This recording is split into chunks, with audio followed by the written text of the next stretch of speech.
Welcome to the April 2012 edition of IMTSTV. I'm your host, Penny Brown.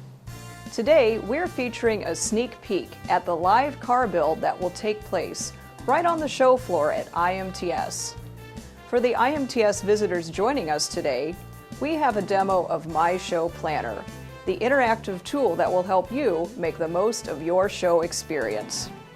But let's open today's show with interviews with Harry Mosier of the Reshoring Initiative and Terry Iverson of Champions Now.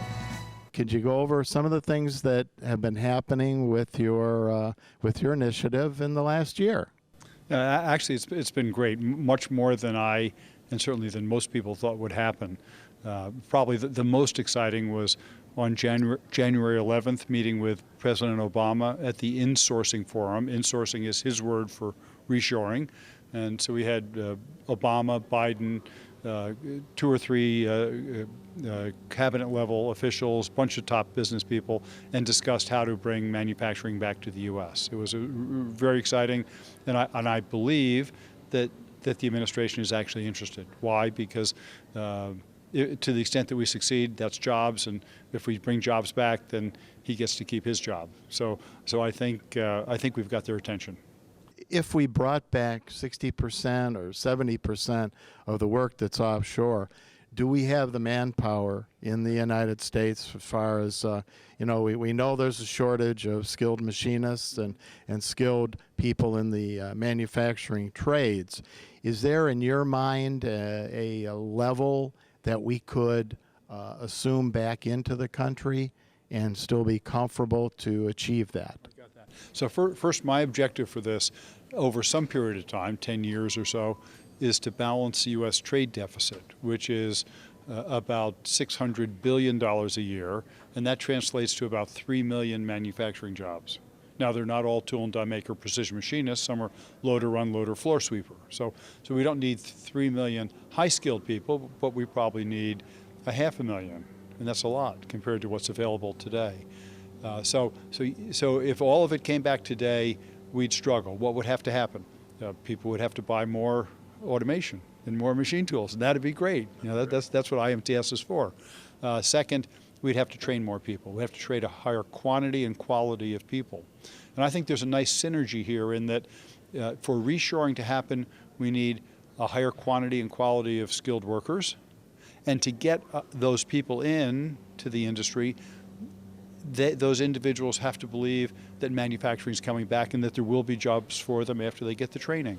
So to the extent that manufacturing companies commit to make an effort to reshore, and actually that there's continuing visibility in the media about companies coming back, we're more likely to get the quantity and quality of people.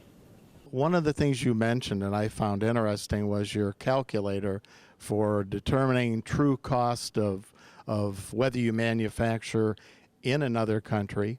It's just more than the labor rate. Can you go through a little bit of that calculator or some of the differences that I think you call it equating out the true cost of manufacturing in the U.S. compared to, let's say, China or India or one of the other countries? Okay, I'll handle that. First, it relates not just to your own factory overseas, but to outsourcing overseas, or outsourcing to contract manufacturers. So it's both the make and the buy decision. Second, we have the total cost of ownership estimator, which is available at the website, www.reshorenow.org, for people to go to, use for free. We encourage people to go. We've had hundreds of people so far do it. And when they do that, they have to answer a series of questions, up to 30 if they answer all of them. And it helps them put values on not just the price, but the duty and the freight and the carrying cost of the inventory and the travel cost to go check on the supplier, the intellectual property risk, and just, as I say, about 30 factors. As an example of the impact, I went through last week and looked at the last 7 cases where companies compared U.S. to China. And in those 7 cases, the U.S. price on the average was about 140% higher than China. Work's all going to China, easy decision. When they looked at total cost of ownership, the U.S. was only 23% higher. Not so clear anymore. And in 3 of the 7 cases, the U.S. total cost of ownership was lower than the Chinese, and by an average of about 20 or 30%. And so 3 out of the 7 cases, the company should be bringing the work back. So it shows the significant difference between price and total cost of ownership as calculated by the users using the tool that's on our website. There's about 200 articles in the library that have been put in by the librarian, who's the receptionist at Gardner Publications, and so a company could go in there and see what industries, what states have done the most reshoring, what companies have, and then go after them to sell them machine tools or to offer contract manufacturing for them. So that's one tool. We give them access to archived webinars, articles, etc., that a company can use to make better reshoring decisions, or they can use to convince their customers to make better reshoring decisions. And finally, as you said, and they do all that at www.reshorenow.org, and they can you'll find a way there to email me, and if you need me to come out and convince your industry, convince your customer, etc., I can come out and do it. I can do it by Skype. I can help you by telephone and email. That's our purpose, is to help you get that job done and bring more work back to the U.S. Terrific. We're speaking with Terry Iverson of Champion Now. How are you today? I'm doing fine, thank you. So tell us about Champion Now. Champion Now, I organized and formed about a couple years ago, and it's a community of people in the industry to promote the industry for the next generation worker. The skilled workforce that we have right now is inadequate in numbers, and so the only way to change that is to get young people into manufacturing and changing the perception of manufacturing. So I understand one of your primary products is the Edge Factor show. Tell us a little more about that. Well, what we've done is we've formed an alliance with Edge Factor because we feel that Edge Factor is the exact change agent to change perceptions. It's hip, it's high tech, and it really shows, you know, what manufacturing today is. What made you decide to partner with them? Well, about a year ago, I introduced myself to Jeremy Bout, the producer, and we had the same vision, the same passion. And not only that, but the things that he puts together are just, you know, they rock. I mean, they're excellent. So I understand Champion Now is also in partnership with the SME Education Foundation. Can you sort of explain that structure to us a little bit? Sure. Well, the three of us, the three organizations, the SME Education Foundation serves as the financial channel where people can give to a 501c3 organization, and then the SME Education Foundation can help fund the production of films by Edge Factor. All right, so I understand Champion stands for something. Can you tell us about that? It's the longest acronym ever. It's a little bit funny, but it's change how advanced manufacturing is perceived in our nation. And the now is the call to action. So what we want everyone to consider carefully is to give in whatever amount they can give, so that we can go to the general public and change perceptions. And the other thing that I might add is we have to change the perceptions for the young people so they'll get involved, but then the older generation needs to allow them to follow that passion.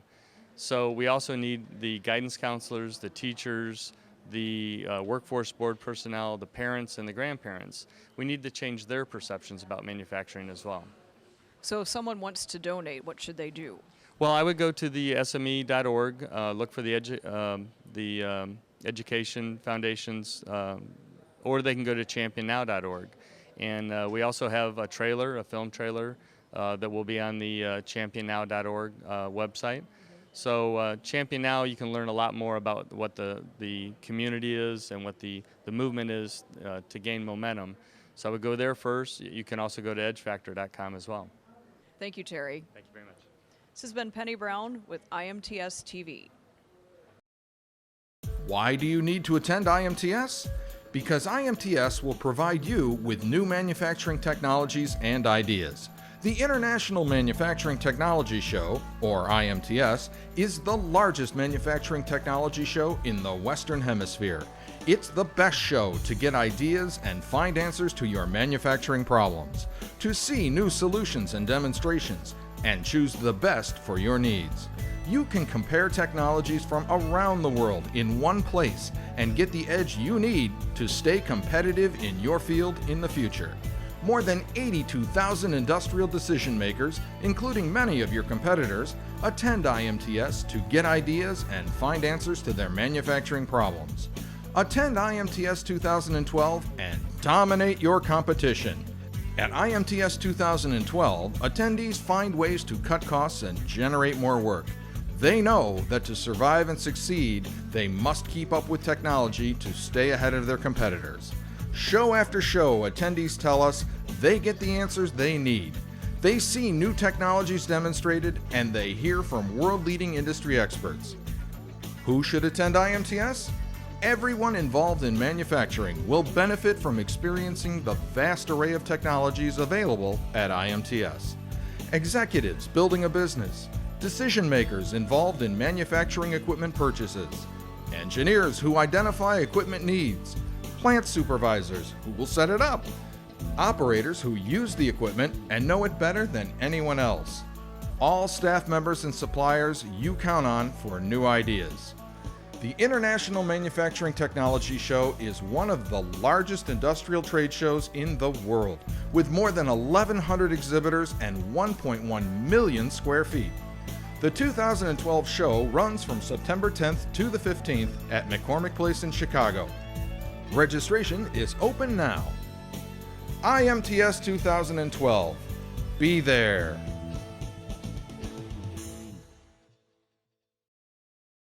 Recently, some IMTS staffers went to the Local Motors headquarters in Chandler, Arizona to build the first ever IMTS car. It's a sneak peek at what's to come in the Emerging Technology Center at IMTS 2012. Jake Irvin came along on the car build, and he's going to tell us a little bit about his experience. How are you, Jake? I'm doing great, Penny. Thanks for asking. So break it down. How did it go? Well, let me just correct you. Let me start off and correct you. It's a lot more than an IMTS car. It's actually the IMTS Rally Fighter. And this thing is awesome. The design was based off of the P-52 Mustang, which was one of our fighter jets in World War II. So it's got a really neat look to it. I mean, it looks like a fighter jet. You're sitting inside of a finished, rally fighter, and it just feels like you're ready to take off. But the experience was truly exceptional. Growing up as a kid, I didn't work on cars that often. The most I've ever done is maybe change my rotors and the oil in the car. So to see how a car is built from the ground up is really, it's exceptional. I've never done anything like it. We got to put in the drivetrain, the transmission, the steering column, a bunch of hoses for hydraulic stuff and coolants, and obviously I'm not a mechanic, but getting to do all those things and getting your hands in there and actually putting it together, at the end of the day, you have a real sense of accomplishment because you've made something. You don't just turn the computer off and that's it. We made a car in the time we were there. So I'm really excited to see how it goes on the floor at IMTS. And if it's something I could do again, just tell them and send me out there. I'll go to Chandler again. That was awesome. That's great. Well, something to really look forward to in the ETC. So we have some videos from the build, and let's see how it went. Hello, this is Bonnie Gurney with IMTSTV, reporting live from Local Motors in Chandler, Arizona. We're watching the beginning build of our IMTS Rally Fighter car, which is very similar to the car that's right behind me. And some of the specs are a 6.2-liter V8 engine. It's an automatic transmission, 430 horsepower, and it's a rear-wheel drive car. We'll be here filming all week, so check back on the progress of the IMTS Rally Fighter car. This has been Bonnie Gurney with IMTS TV from Local Motors in Chandler, Arizona.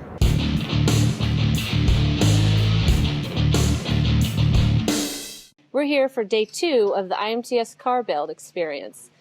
If you don't know what Local Motors is, it's a new American car company where you can choose which concepts are developed and brought to market. And I am here today with Mike, the lead mechanic on the IMTS car build. Welcome, Mike. How are you? Fine, thank you. Good. Thanks for joining us.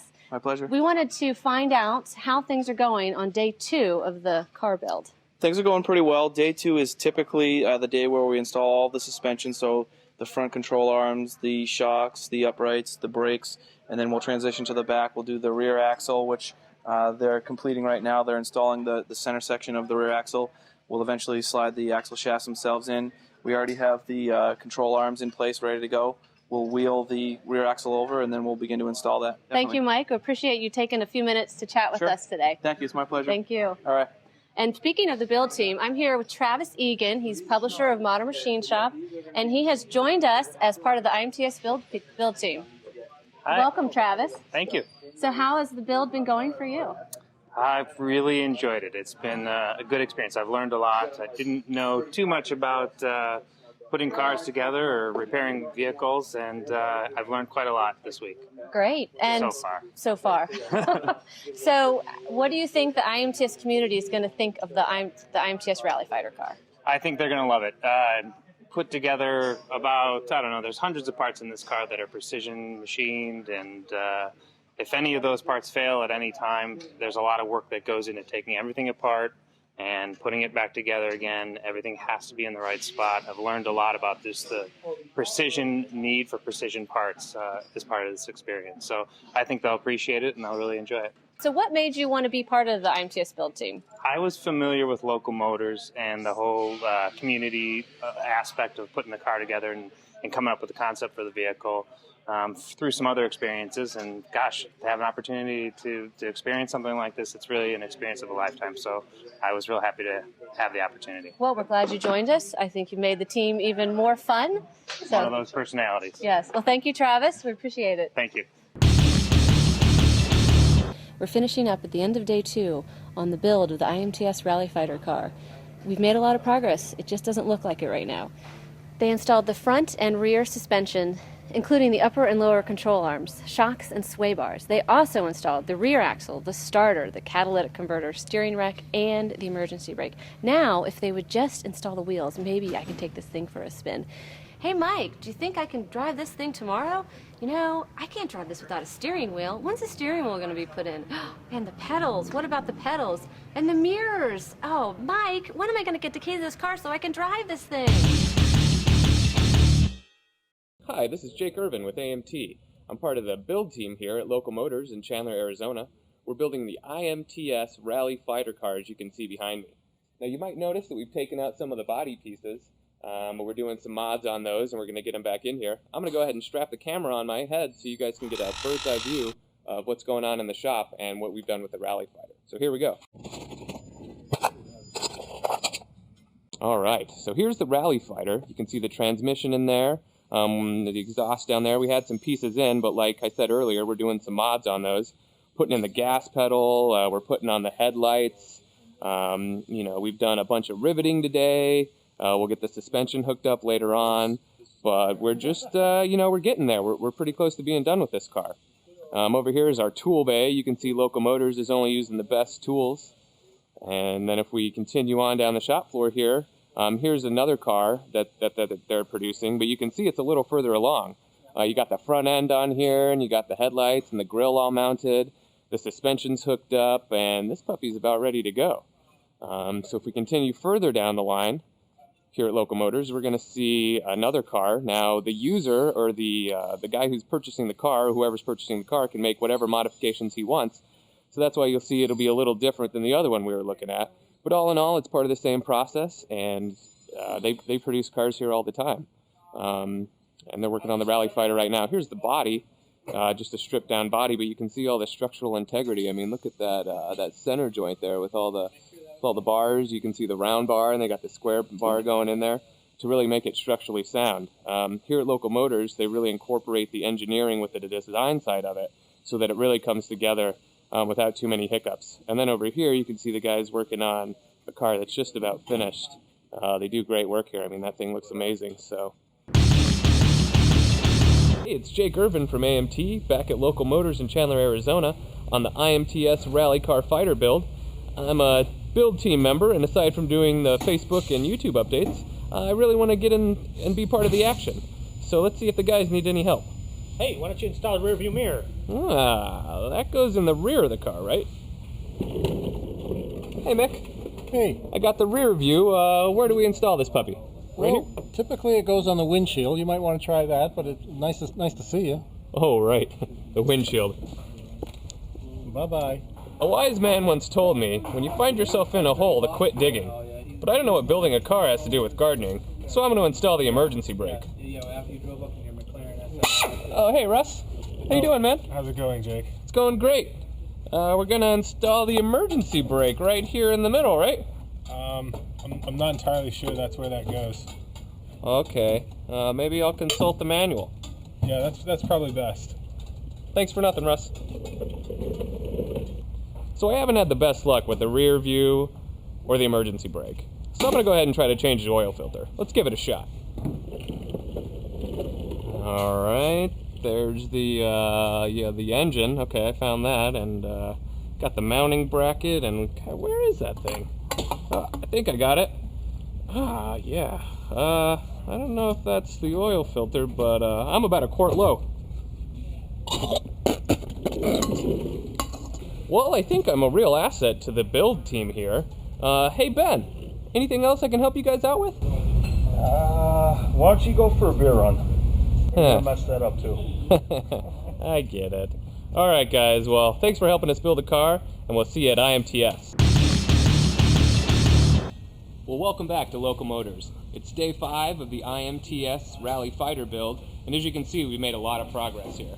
Now, we did the majority of this build in 5 days. The normal process for the Gen 2 Rally Fighter usually takes 4 weeks. At IMTS in Chicago this fall, they're going to have 6 days to finish the entire car. Now, we put a lot of blood, sweat, and tears into this. I hope they don't have too many shots of me crying on camera. We can't show you the finished IMTS Rally Fighter. We're going to go ahead and leave you in suspension.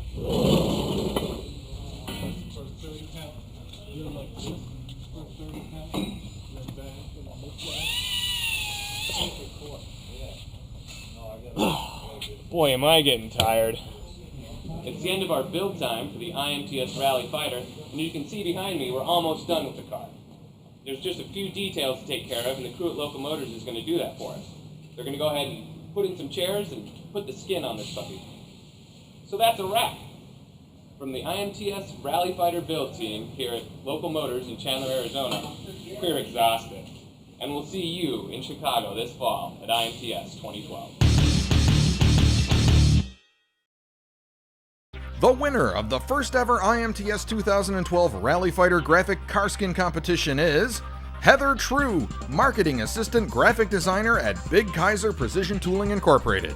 As the designer of the winning skin, True will receive $1,050 along with highlighted status on The Forge and exclusive Local Motors winners gear.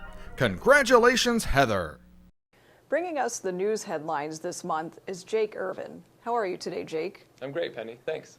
So I understand one of the stories you're going to be telling us about is really a good example of what we could do here in the States with SmartForce, as far as a company kind of pairing with government to do some worker training and that sort of thing. What can you tell us about that? Well, one of the biggest machine tool builders within Germany, Gildemeister, is actually opening a machine tool manufacturing plant within Russia. So they partnered with the Russian government to open this plant, and it's bringing in about 20 million euros in direct foreign investment, as well as creating about 1,000 jobs in Russia. So as they seek to diversify their economy, this is a great opportunity for them to move into a sector that's really starting to grow as we move into the 21st century. All right, so what are some of our other headlines this month? Well, let's get down to it. Gamesa intends to build a wind turbine manufacturing plant worth $198 million in Leith, just north of Edinburgh. According to the British government, the plant is slated to produce up to 18 gigawatts of wind energy by 2020, compared with the 1.6 gigawatts available now. The British government declared that Edinburgh would serve as headquarters of the planned Green Investment Bank, which would serve to promote more private investments in the clean energy sector. Ford will invest $1.3 billion in its Hermosillo, Mexico plant, and is creating 1,000 jobs to make the all-new 2013 Ford Fusion and Lincoln MKZ midsize sedans. This new Fusion, which will be offered with the choice of gasoline engines as well as hybrid and plug-in hybrid models, is expected to sell well enough to warrant investment in the Mexican plant, as well as adding production at Ford's Auto Alliance International plant in Flat Rock, Michigan, which is jointly owned with Mazda. Ford already is committed to spending $555 million at Flat Rock and is adding a second shift. Germany's Gildemeister plans to open a machine tool plant in the Russian city of Ulyanovsk by the end of 2013. It was reported earlier that the planned production capacity of the plant would be up to 1,000 machine tools per year, and the anticipated investment in the project will amount to 20 million euros. The company will also set up a training center that will combine all the competencies needed to manufacture machine tools of the highest precision. In cooperation with regional governments, the company plans to integrate the region's educational institutions to train up to 4,000 young people annually. That's great. Toyota Industries Corporation announced it will build its first lift truck manufacturing plant in the Brazilian state of Sao Paulo. The plant is scheduled to begin production in October of 2013. Currently, Toyota has a sales company in the state of Sao Paulo which provides sales and service of imported lift trucks. The new plant will be established as a manufacturing division of the existing sales company. Well, that's it for IMTS News. I'm Jake Irvin with AMT. We'll see you next time. Need to connect with your customers using social media? Be there with IMTS.com. Everyone has been chatting about connecting with their fans or customers on Twitter and Facebook and other sites to discuss or bemoan what's happening. So what does this have to do with manufacturing? Everything. That's because social media isn't an isolated tactic. It is just one of the tools you can use to connect and engage your customers. Ask them how their business is faring. Ask them what they think about the current political atmosphere in Washington. Or ask them how you can help them succeed. Another social media option, and one that can increase traffic to your website by 55%, is to write a blog. Ask your employees. Some may already be writing blogs on their own. Engage them in promoting your company, your products, or your services. Have them write about how they help a customer, or better yet, ask that customer how your employee helped them. Everyone is talking. Are you part of the conversation? People don't buy from companies or a website, they buy from people, and they are more likely to buy from people they know or feel connected to. So connect with the IMTS Show on Facebook, Twitter, or LinkedIn, or read our blog by visiting imts.com/blog. IMTS.com. Be there, online with your customers. One of the great tools available to IMTS visitors is the My Show Planner, an interactive, web-based tool that helps you plan your visit to IMTS. Jerry Gilday of Map Your Show sat down to give us a live demo of this excellent tool and all the ways that visitors can use it. Stay tuned to see a first-hand view from AMT President Doug Woods about why you have to come to IMTS. Also, we'll talk IMTS with a few of the exhibitors we spoke with at the MFG meeting in Orlando. But first, let's watch a full demo of My Show Planner. Hi, my name is Jerry Gilday. I work with Map Your Show. We partner with AMT to provide all the attendee planning tools that you'll find, not only from their website, but also on-site via the on-site product locators or the mobile applications that are going to be available for this year's event. I've been asked to do a brief demonstration of those planning tools to show you how, as an attendee, you can be more efficient with your time. To do that, we're going to start from the home page of IMTS. When you locate the Visitors tab here and click on the Find Exhibitors link, this is going to take you to a page that's going to allow you to access information on the exhibitors at the event. You can search simply by exhibitor name or by product category. So as you come to the page here, you can specify your area of interest. So in this case, let's say I'm interested in cutting and forming tools. And then as a subcategory, I'm interested in broaching tools. What you're going to find on the subsequent page here are all the exhibitors associated with that particular product category. Now what this is ultimately designed for is for the attendee to go in and create a list of exhibitors they want to see at the event. So as I click on these different exhibitors and go to their listing information, you'll see a button up here that says either add this exhibitor to my planner or remove them. In this case, they're already added, so that's why the link says remove. So ultimately what I'm doing, again, is just building this list of exhibitors that I want to make sure that I see at the event. We've added this year the ability to recommend exhibitors to attendees. So this is kind of a matchmaking utility that you can execute simply by coming in and collectively selecting what product categories are of interest to you. So if I come in here and select a few of these categories, on the next page what you're going to see are the list of categories that you selected, 5 in this case, and then all the exhibitors that have product categories that they represent that match the ones that I selected. So in this case, creative automation has 3 of the 5 product categories that I say that I'm interested in.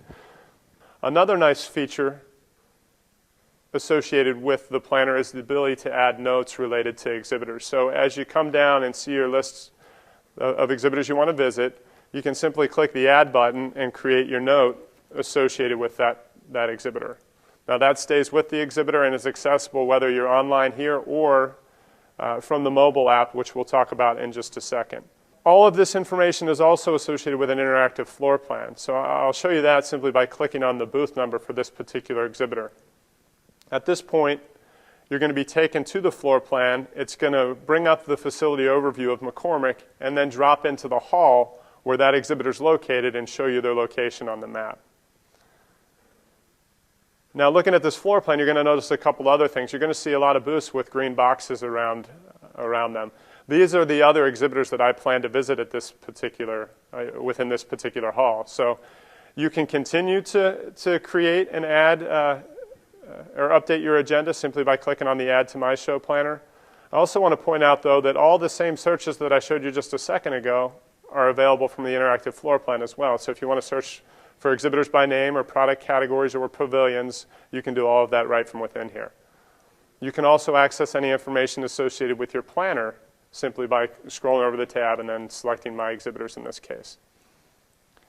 Now, one other feature that I want to point out is the ability to add events to your calendar. Now, these can be education, they can be sessions, they can be opening ceremonies, whatever they want to be. They can just be personal events related to maybe dinner with a client. So this is another nice feature to create this comprehensive agenda that's going to include all the exhibitors that you want to see and then all the sessions or events that you want to attend. So as you can see, there's a lot of different tools here that allow you to plan to make your trip more efficient. Not only pre-show online prior to the event, but also online. And for those of you that have been at the show in the past, you've probably seen these My IMAP kiosks all over McCormick. This is another great way to access information related to the show itself. If you want to do a search and find an exhibitor's booth, you can do that. Not only that, but you can also get directions from this kiosk unit to that booth, and it'll kind of show you the best way to get there. Now, also accessible from these machines is your agenda. So if you took the time to create your planner, that can be accessed from here. It can be printed from here, and you can take it with you and navigate the show. Also on site, in addition to the product locator kiosk, is the ability to access this information from a mobile website. So what this does is allow you to come in and again, do all the same search functionality, whether it's exhibitor name, product category, pavilion. You can also access your planner. Let me quickly kind of show you what that looks like. So again, these are the exhibitors that I've added to my agenda. I can sort this list by exhibitor name or by booth number. So if I want to navigate a particular hall, whether it be the north or west, wherever, I can sort that and then easily go through that hall and make sure that I visit all the companies that are in my planner. A couple other things you can do from here is you can mark an exhibitor as visited. So if you're going to AGI, you want to see them, you can click on the link here from your phone and mark that exhibitor as visited. So now on your list of exhibitors that you plan to visit, the ones that are marked as visited show up as highlighted. So it's just a great way to know who you've seen and who you haven't seen. I strongly would encourage all of you to do some sort of planning, whether it be online, whether it be from the mobile phone, whether it's just accessing the kiosk on site. This event is big. It's hard to navigate, and that's what these tools are designed to do, to help you with that process. So take the time, create your agenda, plan your visit, and I can promise you it's going to make you be more efficient with your time once you're on site.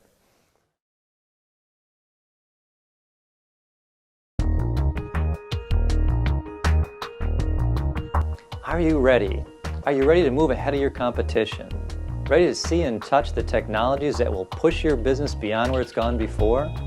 Ready to come to a place where manufacturing industry comes together? Well, Get ready for the International Manufacturing Technology Show, taking place September 10th through the 15th at McCormick Place in Chicago. IMTS 2012 is the showcase of the most innovative and advanced manufacturing technologies in the world. These are the technologies you need to get ahead. Compare equipment side by side and find solutions that can make a difference for your business. Beyond the show floor, IMTS also offers a complete conference program featuring informative presentations and interactive discussions on a variety of topics. You can also visit the Emerging Technology Center and get a look at the technologies that are at the forefront of the manufacturing industry, which will impact our businesses for years to come. And at 1.2 million square feet, you may want to bring some extra feet with you to cover all the products and technologies. So bring your whole team and discuss the best solutions for your company. Make decisions with all of the industry experts in one place. IMTS 2012. It's the place you need to be. It's where you'll find practical solutions to complex problems. Your competition's planning to attend. Are you? IMTS 2012. Be there. Thanks for joining us today. Don't forget, IMTS visitor registration is open and waiting for you. So visit IMTS.com and register today. We'll see you again next month when our show will feature an inside look at the manufacturing operations at Joe Gibbs Racing. With IMTS TV, I'm Penny Brown.